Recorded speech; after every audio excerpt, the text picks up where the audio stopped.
안녕하세요. 저는 딸아이 하나를 홀로 키우고 있는 30대 여성입니다.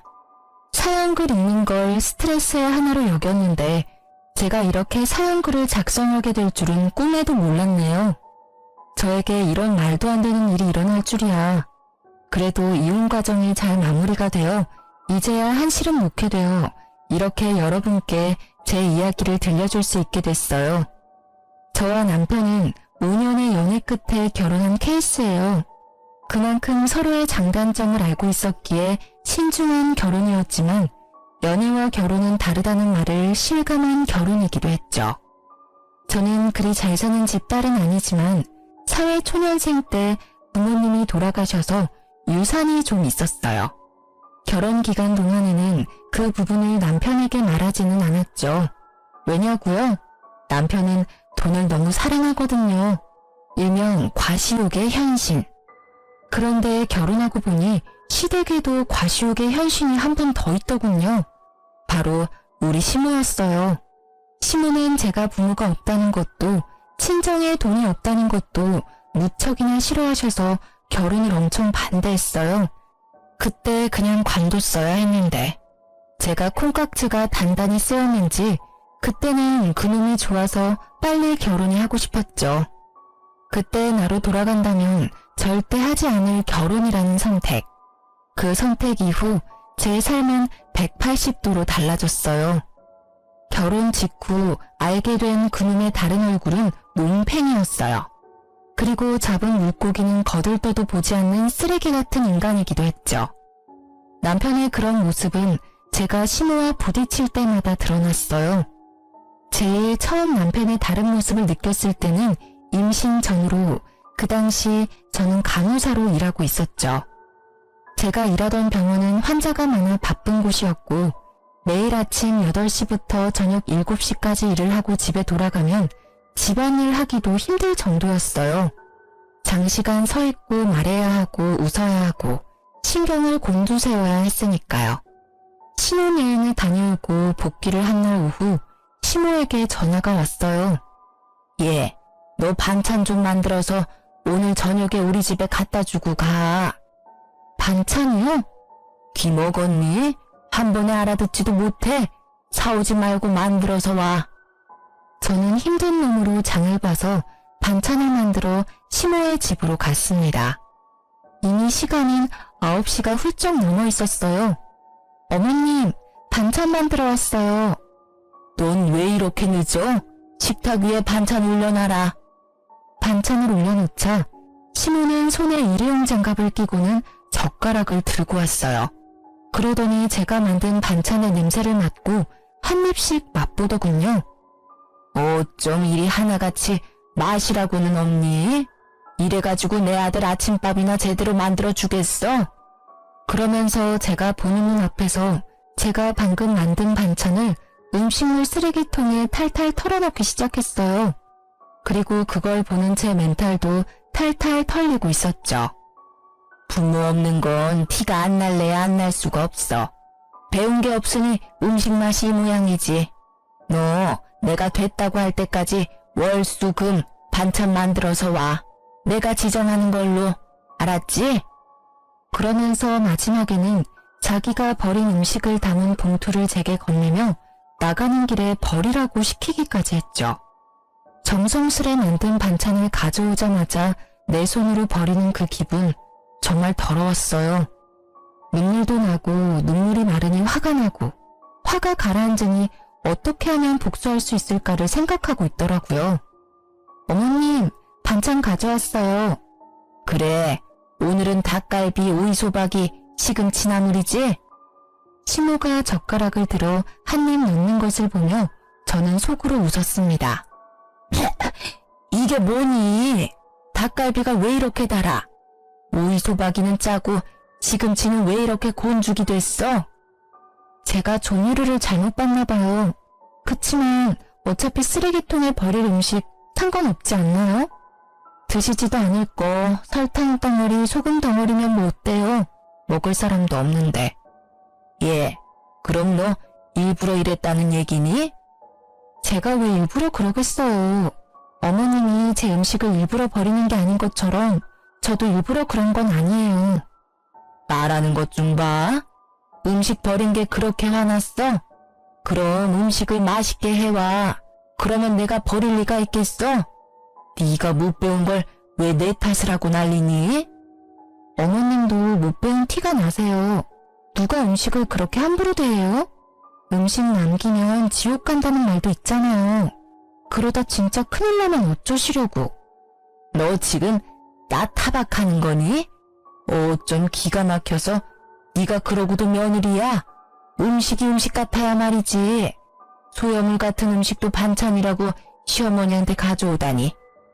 네, 어머님이 그렇게 말씀하시면 어쩔 수 없죠. 소염물 같은 음식 2번 다시 어머니께 가져다 드리지 않을게요. 그럼 됐죠? 결국 저는 6개월 만에 반찬 지옥에서 벗어났습니다. 그러나 그 뒤에는 더 큰 지옥이 기다리고 있었어요. 육아휴직 중에 시모의 호출로 시작된 그 일이요. 너 오늘 쇼핑하는 때 따라와라. 그날은 우리의 음력 생일이었어요. 그래서 저는 시모가 손녀 생일 선물이라도 사주려나 보다 싶어서 따라 나섰죠. 애를 맡길 곳이 없어 어린이집에 맡겨두고 백화점으로 갔어요. 너 뭘 그렇게 멀뚱멀뚱 쳐다봐? 빨리 들어. 아니, 자기는 손이 없고 발이 없는지 저에게 짐을 들도록 시키더라고요. 뭐 거기까지는 그나마 좋게 봐줄 수 있었어요. 백화점에서 몇 보따리를 사서 나온 시모가 이번에는 자신이 가던 정형외과로 향했어요.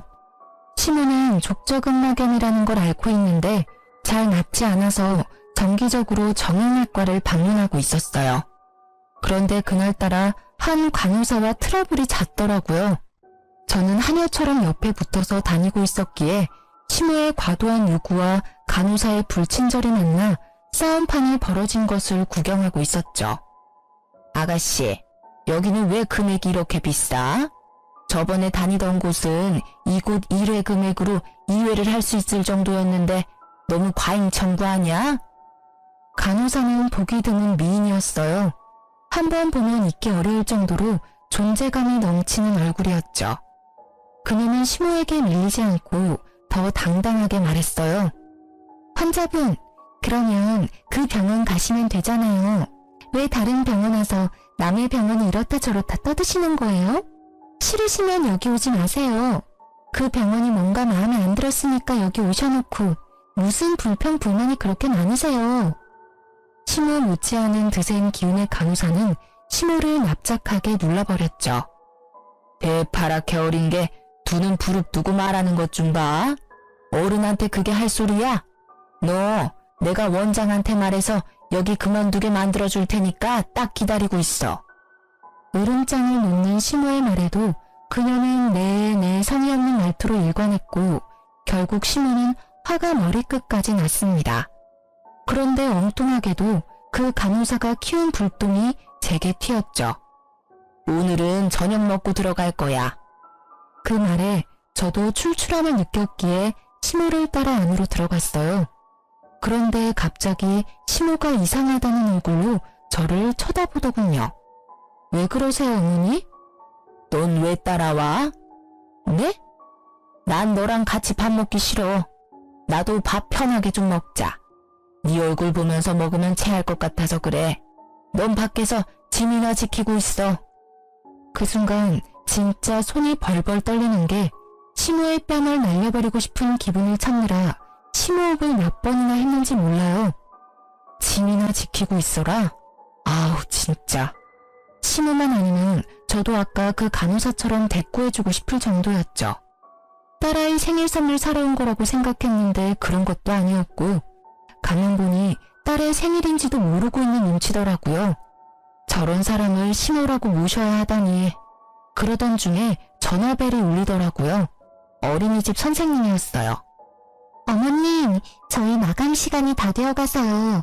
혹시 언제쯤 오시나요? 아, 죄송해요. 최대한 빨리 데리러 갈게요. 죄송합니다.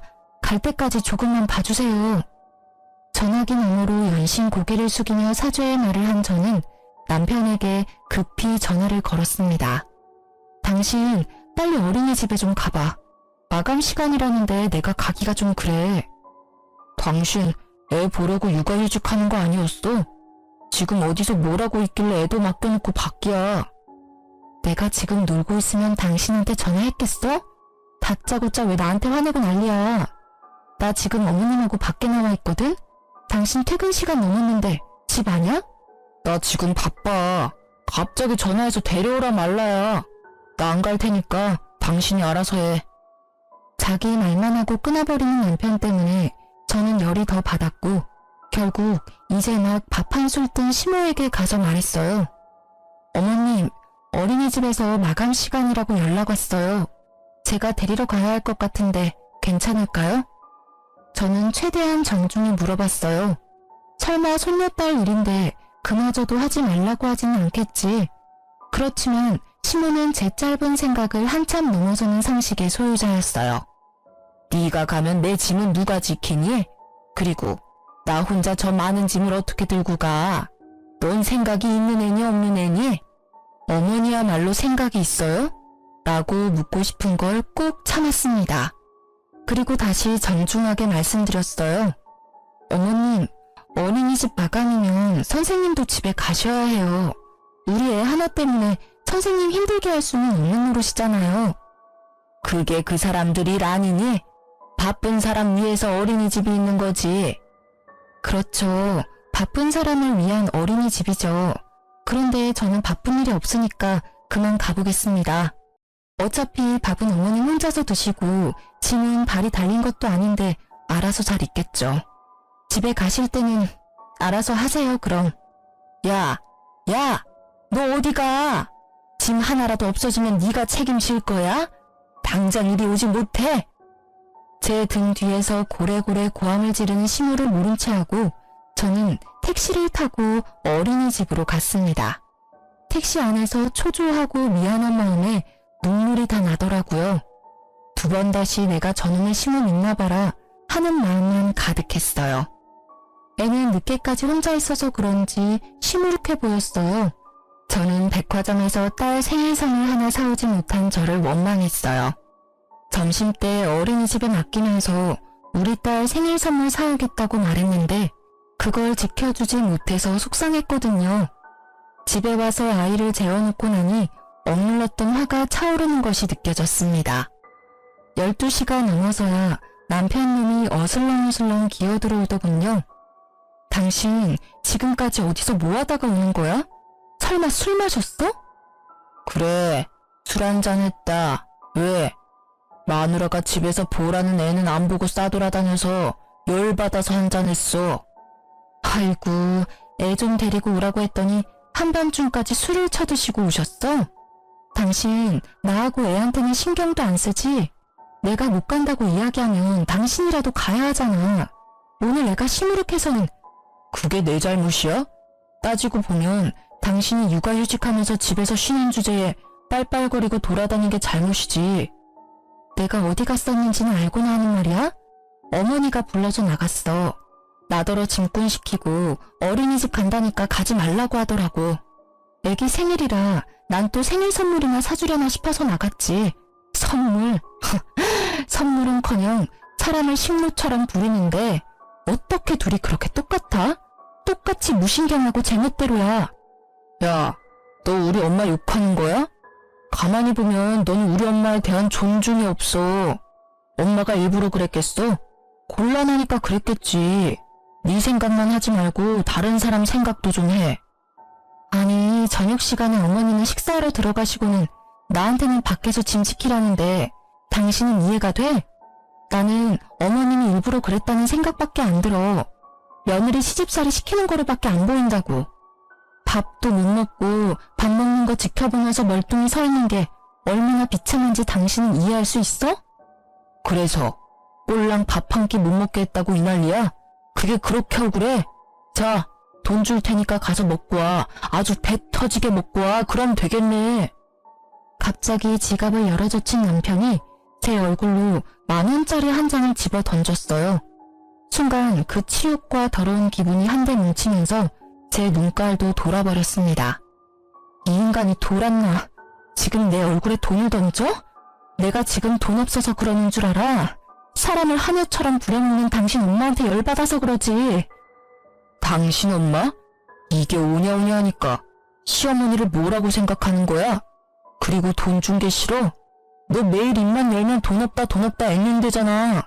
그리고 남들은 애 보면서 살림도 잘만 하는데 당신은 그거 하나도 제대로 못해서 바쁜 사람 몰아가라야? 진짜 한 대 패버리고 싶은 걸 겨우 참았어요. 저놈이 지금까지 돈 없다는 제 말을 이런 식으로 받아들인 줄 몰랐어요. 매번 남편 사치를 말리려고 돈 없다고 자제시킨 것뿐인데. 그래, 남의 남편들은 일하면서도 애한테 어찌나 지극정성인지.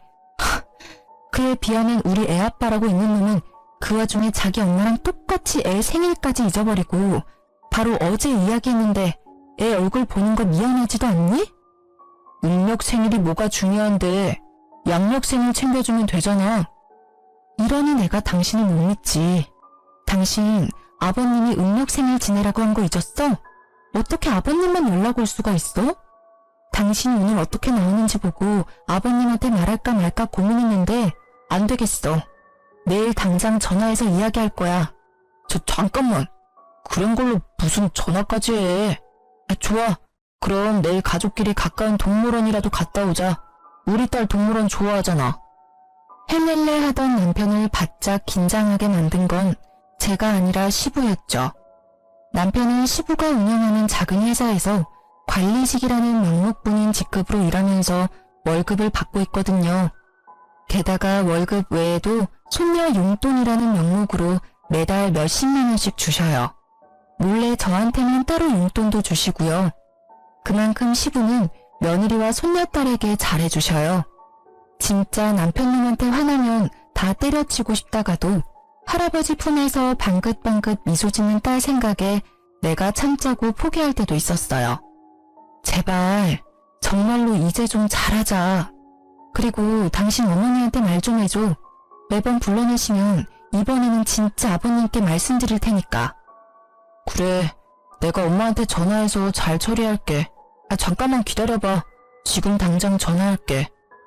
그러더니 생각이 있는지 없는지 새벽 1시에 시모께 전화를 하지 뭐해요. 저는 어이가 없었지만 시모도 된통 당하길 마음으로 막지 않았어요. 엄마는 왜 애 잘 보고 있는 주부를 불러다가 그런 일을 시켜? 그리고 애 손녀 생일을 잊고 사는 할머니가 세상에 어딨어? 이제 2번 다시 와이프 쓸데없는 일에 와이프 불러내지 마. 한 번만 더 그러면 아버지한테 이를 거야. 유치하기 이를 데 없는 아버지에게 이른다는 협박이 이 집에서만은 만능이었어요. 게다가 오밤중에 자기 엄마한테 전화해서 전화리를 치다니. 그래도 제 속은 시원하긴 하더군요. 야, 너 네 안사람 얘기 듣고 이러는 거니? 나도 걔 때문에 힘들었어. 짐꾼으로 불렀는데 휙 가버리고 결국 택시기사님이 옮겨주셨잖니? 엄마, 와이프가 무슨 짐꾼이야? 결국 목소리 큰 놈이 이긴다고 목소리도 크고 막무가내인 남편놈에게 시모가 졌습니다. 데리고 다녀서 미안하다는 말을 끝내 하게 만든 남편이 전화를 끊으며 씩 웃었지만 저는 웃지 못했어요. 아까 전에 남편이 던진 10,000원의 기억이 계속 머릿속에 남아 있었으니까요. 그래도 이때는 이혼까지 생각하진 않았어요. 양친이 없는 제게 가족은 바꿀 수 없는 소중한 것이라는 생각이 머릿속에 가득했으니까요. 그런 제게 이혼의 계기를 심어준 건 다른 사건 때문이었어요. 딱 하루 양친의 성묘를 가기 위해 남편의 차를 빌렸을 때였어요. 그날도 남편은 바쁘고 애를 봐줄 사람은 없어서 제가 아이를 데리고 가야 했거든요. 카시트가 있는 남편 차에 올라탔다가 아이가 떨어뜨린 장난감을 주워주려고 고개를 숙였는데 제 눈에 뭔가 반짝이는 게 보이더라고요. 들어 올려보니 팔찌였어요. 저는 액세서리를 별로 좋아하는 편이 아니라 제 것은 분명히 아니었는데 그 여성이 착용할 것 같은 디자인은 납골당 다녀오는 내내 찝찝하게 머릿속을 맴돌았어요. 설마 이놈이 바람까지 폈겠어? 아니야. 직장 동료가 회식 때 탔다가 흘린 걸지도 모르지. 고민하던 저는 정면 돌파를 선택했어요. 여보, 당신 차에 팔찌가 있는데 누구 거야? 어? 어떻게 생긴 건데? 내 차에 있는 거면 엄마 거 아닐까? 생각보다 태연하게 답하는 남편의 모습에 의심이 살짝 누그러졌지만 혹시 몰라 신호의 집으로 향했어요. 남편 말이 맞다면 어머니한테 돌려주는 게 맞으니까요. 어머님, 혹시 이런 팔찌는 얼마 정도 할까요? 내가 그걸 어떻게 알아? 근데 너 팔찌 샀니? 애 보는 엄마가 무슨 팔찌야? 게다가 딱 봐도 싸구려처럼 보이는데. 하긴 너한테는 딱이긴 하네. 말 한마디 한마디에 빈정거림을 싣는 재주를 가진 시모를 제쳐두고 저는 제게 거짓말을 한 남편에 대한 찜찜함을 견딜 수 없었어요. 팔찌에 대해 알아보니 요즘 젊은 사람들이 선호하는 브랜드라고 하더라고요. 그날 저녁 저는 남편에게 팔찌에 대해 물었어요. 이 팔찌 어머님 거 아니라는데 당신 혹시 어린 여자 맞나? 딱 봐도 젊은 애들이나 할 법한 팔찌잖아. 무슨 소리야. 엄마가 아니면 직원들 중에 누가 떨어뜨렸겠지. 난 진짜로 결백해. 못 믿겠으면 전화 내역, 문자 내역 다 봐봐. 나 목욕하고 올 때까지 열심히 찾아봐. 어차피 아무것도 안 나오겠지만. 그 말을 끝내고 남편은 진짜로 제게 폰을 맡기고는 욕실로 갔어요. 진짜 아닌가? 하며 폰을 뒤지는데 정말 아무것도 없더라고요. 남편에게 미안한 짓을 했다며 뒤로 빠져나오려다 저도 모르게 스팸 차단된 메시지를 들어갔는데 우와, 상간녀와의 불륜 메시지가 끝도 없이 이어지더라고요. 보니까 스팸 차단된 번호는 이 차단된 메시지 내역으로 들어가야만 볼 수 있는 거였더라고요. 내가 못 찾았다면 끝까지 발뺌했을 남편에게 열이 받았지만 일단 먼저 사진부터 쭉 찍었어요. 읽는 것보다는 증거부터 남겨야 하니 후다다닥 찍었죠. 그때 내 눈에 들어온 메시지. 오빠, 택미가 늦어져. 딱 보니 갈 때까지 간 것 같은 이 문자. 빡친 저는 사진 다 찍고 남편 폰을 원래대로 돌려놨어요. 그리고는 제 폰의 녹음 기능을 켜고 놈이 나오기를 기다렸죠. 당신 폰 진짜로 내가 뒤져봐도 돼? 정말 맹세코 바람 안 폈다고 말할 수 있어? 당연하지. 나는 떳떳해. 다 뒤져봐도 돼. 내가 허락할 테니까 마음대로 봐. 남편 놈의 허락도 맡았겠다. 저는 알겠다고 하고 뒤지는 신용만 했습니다. 그리고는 아무 말 없이 안방으로 가 누웠죠. 옆에서 거봐, 없지? 하며 의기양양하게 웃는 모습에 한 대 팰까 했지만 참았어요. 마지막 결정적인 한 방을 위해 정말로 영혼까지 끌어모아 참았습니다. 그놈이 출근하고 저는 바빠졌습니다. 찍어놓은 수십 장의 사진을 분석해야 해서요. 그러다 보니 주소를 찍은 문자가 있더군요. 그런데 그 문자 주소가 눈에 익었어요. 어머님이 다니는 정형외과 주소였거든요. 저는 잠시 고민하다가 정형외과로 갔습니다. 그리고 간호사들이 앉아있는 안내 데스크에서 이렇게 말했죠. 며칠 전에 요 앞에서 팔찌를 하나 주웠는데 혹시 주인이 계신가요? 제 것 같은데요. 그렇게 나서는 여자의 얼굴을 보고 저는 속으로 깜짝 놀랐습니다. 시모와 대판 싸운 그 불친절한 간호사였거든요. 저는 속으로 숨을 삼키고 확인했어요. 진짜 주인인지 모르니까 팔찌가 어떻게 생겼는지 설명해 주시겠어요? 똑같으면 제가 드릴게요. 로즈골드의 체인이고요. 꽃 모양이에요. 큐빅이 꽃에 4개 정도 박혀있고. 정확한 설명이었습니다. 저는 드디어 남편 놈과 바람핀 상간녀를 잡았어요. 그러나 당장 그 앞에서 난리치지는 않았어요. 그러면 복수가 아니잖아요. 저는 그녀에게 돌려주고는 전화번호를 하나 받아놨어요. 상간녀가 제게 뭐라도 사겠다고 하길래 지금은 안 되니 나중에 제가 전화하면 와달라고 했죠. 이것도 인연인데 친하게 지내자면서요. 그리고 집에 돌아와 남편을 기다렸습니다. 그날도 남편은 상간녀를 만났는지 엄청 늦게 오더군요. 당신 바람 폈지?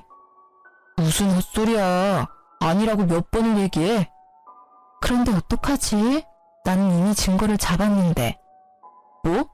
그런 게 있을 리가 없잖아. 그놈은 눈에 띄게 당황하고 있었어요. 그 모습은 틀림없는 불륜남의 불안함이었습니다.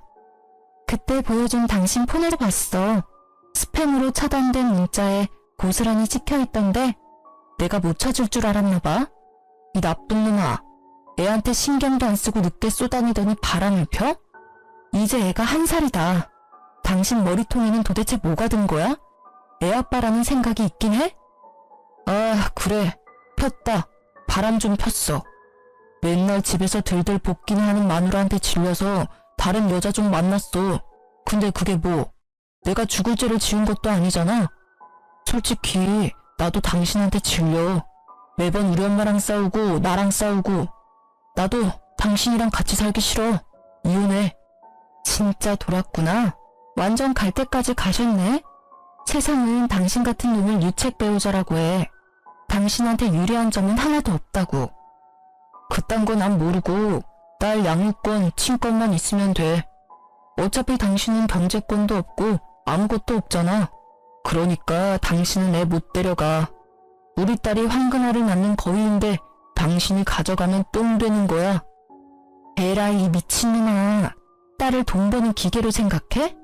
아버님이 주시는 용돈 때문에 애 데려가려는 거면 절대 못 데려가. 이혼하자고? 그래. 내가 못할 줄 알아. 이혼해. 소송 걸고 엉망진창으로 같이 싸워보자. 어? 지금 당장 어머님 댁으로 같이 가. 가서 이혼하겠다고 말씀드리고. 화가 머리끝까지 난 저는 시모 집으로 가는 차 안에서 시부와 상간녀에게 문자를 보냈습니다. 시모의 집 주소를 보내면서 지금 이쪽으로 오라고 말이죠. 갑자기 너희들 무슨 일이야? 둘이서 같이. 어머님, 저희 이혼하기로 했어요. 제가 말을 꺼내자마자 시모의 얼굴빛이 확 달라지며 눈을 반짝이더군요. 저는 속으로 웃었습니다. 남편놈의 상간녀가 누구인지 알고도 이렇게 좋아할 수 있을까요? 어머, 얘 잘됐다. 너희는 아무리 봐도 안 맞았어. 어쩜 잘 생각했어. 어머님, 안 맞아서 헤어지는 게 아니라 이 사람이 바람 펴서 헤어지는 거예요. 바람? 너 진짜 바람 폈니? 그건 곤란한데. 저는 시모가 맞받아칠 줄 알았는데 시모는 답지 않게 당황스러운 표정을 지어 보였습니다. 곤란한 게 아니라 잘못된 거죠. 어머님은 아들을 어떻게 키우셨길래 그걸 당당하다고 말하는 거죠? 얘는 말은 똑바로 해. 사람이 바람을 피우는 데는 원인 제공을 한 너한테도 문제가 있어. 제가 무슨 원인 제공을 했어요? 제가 제발 좀 여자 만나라고 이 인간한테 여자를 들이밀기를 했어요? 아니면 여자한테 우리 남편 좀 만나달라고 빌기라도 했어요? 말을 참 이상하게 하네요? 잘못은 이 새끼가 했는데 왜 제 탓을 하세요? 네 꼴을 좀 봐. 그걸 나한테 물으면 내가 뭐라고 해야 하니? 네가 이렇게 추레하게 다니니까 네 남편이 바람을 피우지. 얼굴이 못생겼으면 돈이라도 많던가. 세상에 하고 많은 여자 중에 꼭 골라도 이런 애를 골라서는 그래도 이제 헤어진다니 다행이구나. 그게 무슨 소리야? 방문이 열리고 시부가 들어왔습니다. 시부의 얼굴에 열을 받아 벌겋게 달아올라 있었고 시모의 얼굴은 새파랗게 질렸습니다. 야, 너 바람 폈어? 진짜 바람 펴서 며느리랑 헤어지는 거야? 그게 바람을 핀 게 아니라 성격이 안 맞아서 헤어지는 거예요. 매번 엄마랑 싸우고 저랑도 안 맞고. 대신 애는 제가 데려올 거예요, 아버지. 아버님, 그에게 상간녀가 있더라고요. 이게 바람 핀 게 아니면 뭐겠어요? 그 여자랑 결혼하겠다고 저랑 헤어지겠대요. 멍청한 놈, 전화에 몹쓸 놈. 핏줄 어디 안 간다더니 지 엄이랑 똑같은 짓을 해? 네 엄이랑 내가 왜 별거 중인지 몰라서 그런 짓을 해? 여보, 지금 며느리는 저희랑 급이 안 맞아요. 친정에 부모도 없고 돈도 없고 그렇다고 예쁘기나 해요? 그 입 그 입 좀 다물어. 당신 그 바람기로 내가 받은 고통, 이번에는 당신 자식이 제 아내한테 그대로 저지르고 있어. 당신은 느끼는 게 없어? 그러고도 당신이 어미야? 아버지, 이 사람이 매번 어머니랑 싸워서. 내가 바보냐? 며느리한테 다 들어서 이미 알고 있다. 하나부터 열까지 네 어미와 네가 잘못한 짓을. 네 어미가 그런 짓을 저지르면 너라도 네 처를 감싸고 위로해야지. 아이고, 자식 새끼라고 하나 있는 게 모질이가 따로 없어. 이유가 어찌 됐든 둘 다 이혼하기로 한 거 그냥 허락해주고 재혼시켜줘요. 새로 들일 애는 집도 꽤 살고 애도 참아대요. 이놈의 옆했네. 끝까지 반성은커녕 불난 집에 부채질만 해? 좋아. 그렇다면 나도 이제껏 질질 끌어온 일을 해결해야겠지. 오늘부터 당신에게 주던 돈은 다 끊을 거야. 아니 여보, 그럼 저더러 어떻게 살라는 말이에요? 그리고 너, 내일부터는 다른 직장 구해봐. 내 회사에 네 자리는 이제 더 이상 없을 거다. 아버지, 일을 그만두게 하신다뇨. 한 번만 봐주세요. 뭐? 봐줘? 나는 이미 결정했다 이놈아. 이 집안의 바람으로 이런 일 일어나는 건 마지막이어야 할 거야. 아니면 내가 진짜로 이번에는 당신이랑 이혼하고 아들놈 호적에서 파버릴 테니까. 아버지, 아버지는 도대체 누구 편이에요? 내가 저 여자랑 안 살겠다는데 왜 아버지가 이 난리시냐고요. 이놈이 그래도 제정신을 못 차리지. 내가 왜 난리냐고? 내가 내 손녀딸 할아버지라서 그렇지. 니놈한테 무슨 아빠 자격이 있어? 귀한 딸 팽개쳐놓고 여자 만나러 다니는 꼴이 어떻게 둘이 똑같아? 시부의 분노에 찬 고함 소리가 끝나자마자 벨이 울렸어요. 저는 후다닥 뛰어나가 상간녀를 안으로 들였습니다. 제가 부탁한 순대 사오셨나요? 고마워요. 제가 순대를 너무 좋아하거든요. 자, 어서 들어오세요. 집안이 좀 어수선하긴 하지만. 거실로 들어오는 그녀의 모습에 놀란 건 남편뿐만이 아니었어요. 두 사람의 그 썩어버린 표정을 보니 제 기분이 너무 상쾌하더라고요. 게다가 상간녀는 남편과 시모를 쳐다보더니 망했다는 표정으로 그 자리에 서 있었어요. 망했겠죠. 자기가 그렇게 업신여기던 민폐 환자가 여기 딱 서 있는데. 왜 네가 여기 와? 나 팔찌 찾아주신 분이 이분이셔. 뭐? 팔찌? 그래, 그 팔찌. 망할 당신이 나한테 거짓말했던 그거 어머님 거 아니었더라? 그래서 내가 주인 찾아줬어. 그리고 이참에 여기에 불렀지. 관계자들 다 모였으니까 이혼 얘기 이제 해보자고. 제 말이 끝나기도 전에 시모는 발광을 했습니다. 거의 발작 수준이었죠.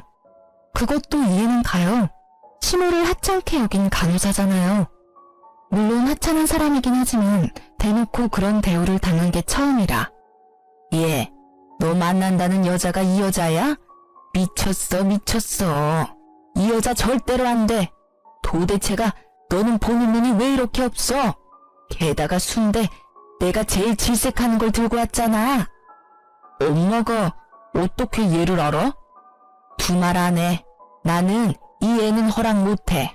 같은 값이면 그나마 조금이라도 순종적인 며느리가 낫지. 어머님, 제가 왜 남아있으리라고 생각해요? 저 나갈 건데요. 이제 와서 버스 잡아도 늦었어요. 저도 두 분한테 정이 뚝 떨어졌거든요.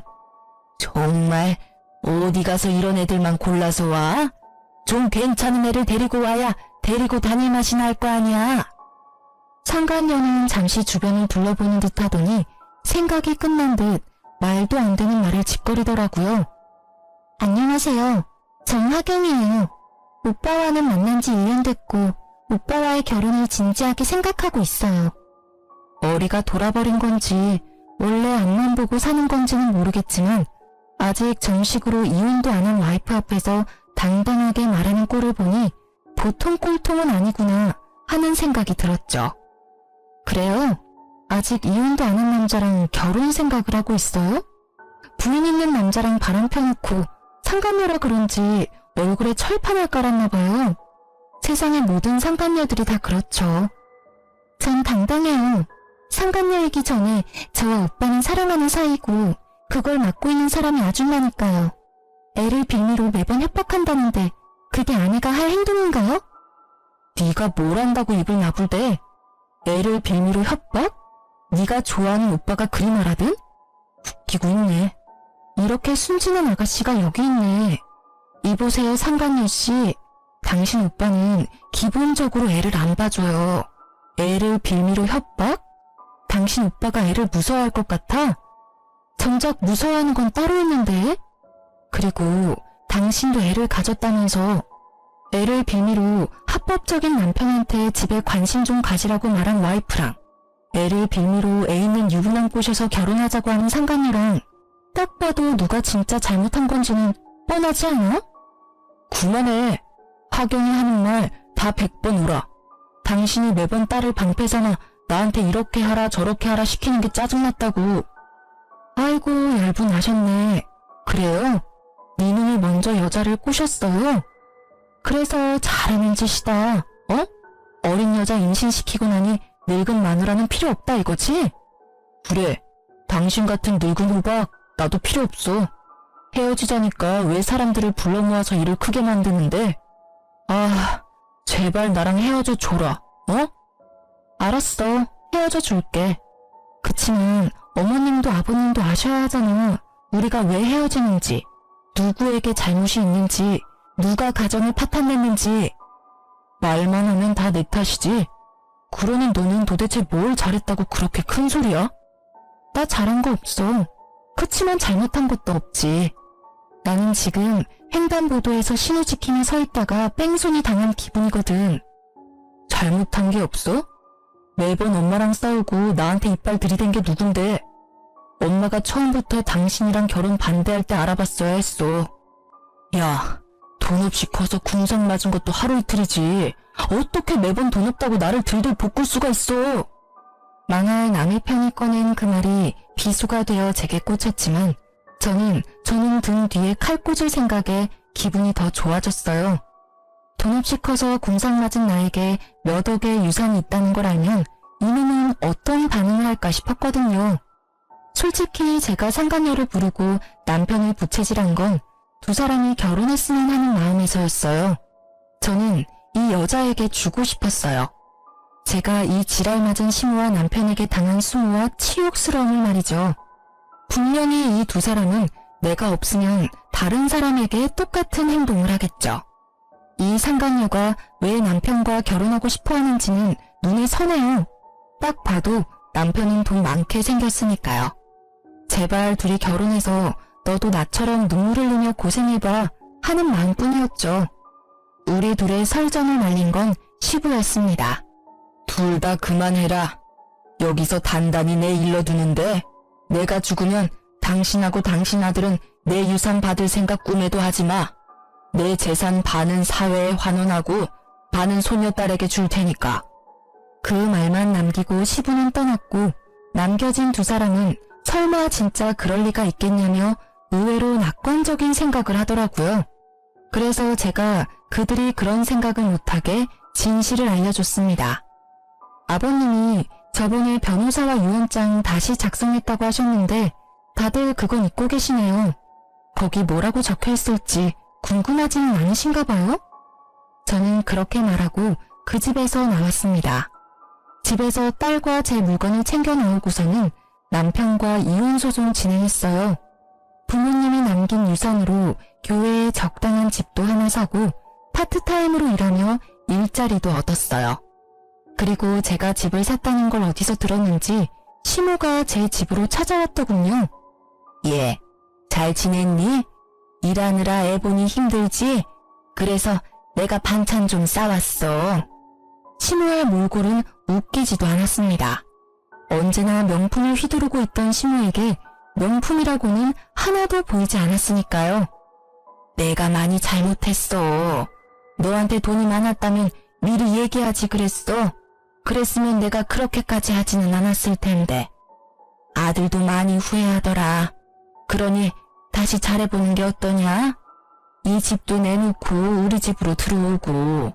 그리고 너 아직 네 시아버지랑 자주 만나는 것 같던데 그 사람한테 잘 얘기해서 나 용돈도 다시 받도록 해주고. 바뀐 줄 알았더니 하나도 바뀐 게 없더라고요. 사람 쉽게 바뀌지 않는다더니 어찌 이리 얄미운 부분은 그대로인지. 게다가 돈이 많았으면 나를 괴롭히지 않았을 거라는 그 생각이 정말 천박하고 예의 없는 생각이라는 걸 아직 모르더군요. 게다가 용돈을 다시 받을 수 있도록 해달라니. 제게 와서 할 말은 아니잖아요. 시부에게 가서 손이 발이 되도록 빌어야 할 일을 어째서 내게 책임 전가를 시키는지. 저는 쓰레기통을 가져와 시모가 가져온 반찬통 옆에 놓습니다. 그리고 반찬통을 열어 하나하나 쓰레기통에 집어넣었어요. 반찬을 쌓으면 제가 용서할 거라고 생각했어요? 아이고, 뻔뻔한 것도 유전인가 봐요. 아주머니께서 당신 아들한테 저하고 헤어지고 다른 여자랑 잘해보라는 말 했을 때부터 모르는 연 끄는 거예요. 아시겠어요? 그러니 당장 나가세요. 결국 시모는 본전도 못 찾고 터덜터덜 나갔죠. 저는 소금을 들고 시모 뒤를 따라가 문 앞에서 밖으로 소금을 휙휙 쳤습니다. 아주 재수가 더러우려니 이런 일을 당하고. 제가 치는 소금에 어이없는 듯 바라보는 시모를 보며 저는 문을 쾅 닫았습니다. 속이 어찌나 시원하던지. 이 정도쯤 했으면 다시 찾아오지는 않을 거라 생각했는데 다음날 그 인간이 찾아왔더라고요. 남편은 집안에 들어오더니 생각보다 잘 사는 모습을 보고 놀란 것 같더라고요. 그러더니 그 짜증나는 낯짝으로 실실 웃으며 말하더라고요. 엄마가 당신 집에 다녀갔다는 이야기 듣고 들렀어. 잘 살고 있는 거 보니 좋다. 혹시 이혼 다시 생각해 볼 생각 없어? 당신이 원하면 나도 그 여자랑은 인연 끊을게. 내가 왜 당신 같은 놈이랑 다시 재결합을 생각해야 해? 이보세요, 아저씨. 정신 똑바로 차리세요. 지금 그 말부터가 이미 아웃이라고요. 뭐? 내가 원하면 그 여자랑은 인연을 끊어? 야, 이 모자란 놈아. 네가 최소한 나하고 재결합을 운운할 생각이었으면 그 여자랑 인연을 먼저 끊고 나한테 와야지. 순서가 한참 바뀌었잖아. 지금 살고 있으면서 무슨.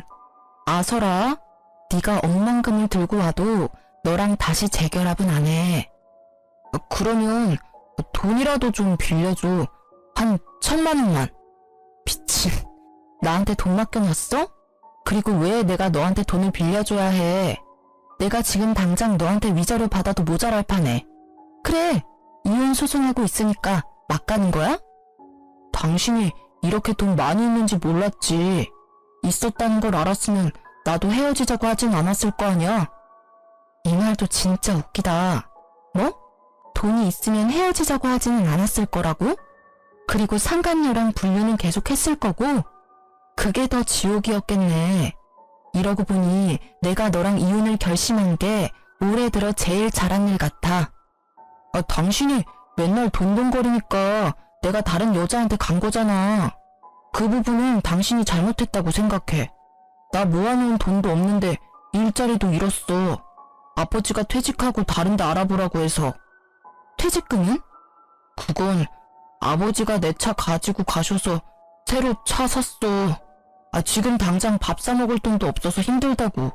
당신 돈 많아 보이니까.